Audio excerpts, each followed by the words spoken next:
Wanted to make a brief video about pi in general, so that's why I've titled it A Note About Pi. I'm going to do a quick video of area of a circle and a quick video for the circumference of a circle because those have already been included somewhat in previous videos. But I wanted to point out something about pi itself. Most of the time we are handed pi as some mysterious number that's just there. Everybody knows it's around 3.14. Some people will approximate it using 22 over 7. There's a couple different ways people represent it. Most of us probably go through life just plugging pi into the calculator and letting it do all that, which is probably the safest way to go in terms of getting the most accurate answers you can for problems or to set up something. In fact, in higher level math courses, I often just leave pi in my answer. So for example, instead of saying 3 times pi in the calculator, I'll just leave 3 pi as an answer. But what I want to note is what pi actually represents. It is this weird set number, but specifically speaking, it's actually got a formal definition that goes with it. So one way to look at it is that you could take the area of a circle, and you could rewrite this as pi is actually the area of a circle divided by its radius squared. You could actually just divide both sides of the equation by r squared, and we would see that the constant pi would be this relationship here, this ratio. More traditionally, the definition that you'll most commonly find though, and in fact we're going to make a note here that 2 times r, 2 times your radius, would be the same as your diameter. So this is going to be pi times diameter. Pi is most often defined as the ratio of the circumference of your circle divided by the diameter. And this is kind of an interesting thing to think about. What they're saying is that pi is inherently part of what a circle is. Pi is not some mysterious number, or maybe it is. Maybe it is kind of weird that this happens. But it comes from the fact that every single circle in all of existence, if you take its circumference and divide it by its diameter, you will get a number called pi for us. That's what we call it. It's about 3.14, but there's a lot more in the way of decimals to go with that. An easy way to kind of test this out would be to find a bunch of different circles. You could take a string of yarn, kind of trace out the circumference of that circle, measure the diameter, and then unroll that string of yarn, measure it, and you could actually take that and divide it, and you'll see that you will get something about 3.14.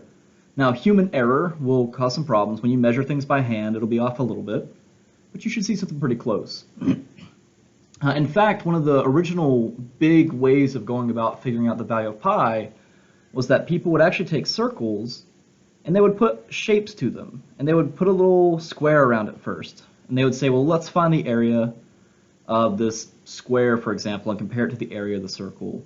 And then they say, well, look, the square is very different from a circle. What if we used a pentagon? And so they'd go in, they'd put a pentagon on there.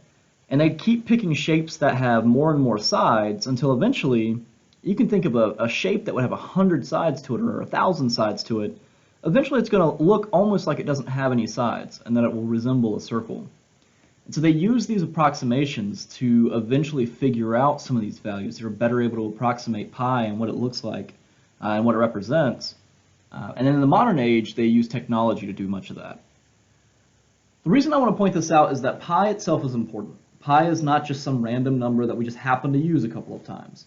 In fact, if you move into a course like pre-calculus or AP calculus, if you go into a collegiate level math course, you are likely to see pi in a lot of places. It shows up in a lot of different fields.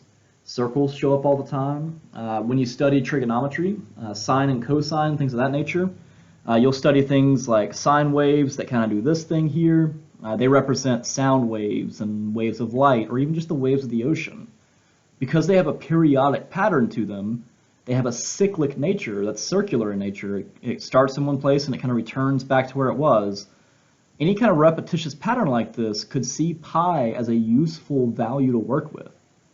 So I just wanted to make some notes about that, and I do want to point out that for the most part, while some programs or websites like to use 3.14, I know IXL, for example, in IXL they tell you to use 3.14 whenever you work with pi. It gives you an answer that's slightly different. And that may not be a huge deal. For example, if I found the area of a circle, so area of a circle is pi r squared, if I said pi, let me turn this on actually, pi r squared, let's say r was 2. If I square that and put this in, we get 12.566. If I use 3.14 instead, so if I do this, we're going to get a number that's very close. But notice that even with a radius as small as 2, we're already seeing some slight variations. If I wanted to round this one to 2 decimal places, well, I'm already off by 0.01 because this did not round up, but this one did. That may seem insignificant here, but if there's already a little bit of a difference with a radius of 2, imagine if the radius was 200. In fact, let me do that just one time here. Let's do pi times 200 squared. So an area of a circle with a radius of 200. So we see about 125,663. And then let's do 3.14 times 200 squared. And we're going to see that we actually lose. So here we have 125,600. We lose almost 64 units of measure here. Imagine pushing that to higher values. Imagine trying to find an approximated volume of something like a moon or a planet. You're dealing with numbers that are massive. Now, granted, most planets and things of that nature aren't exactly spheres, so that's not perfect anyway. But this is hopefully just a way to point out that rounding off pi actually can be very hurtful in the long run.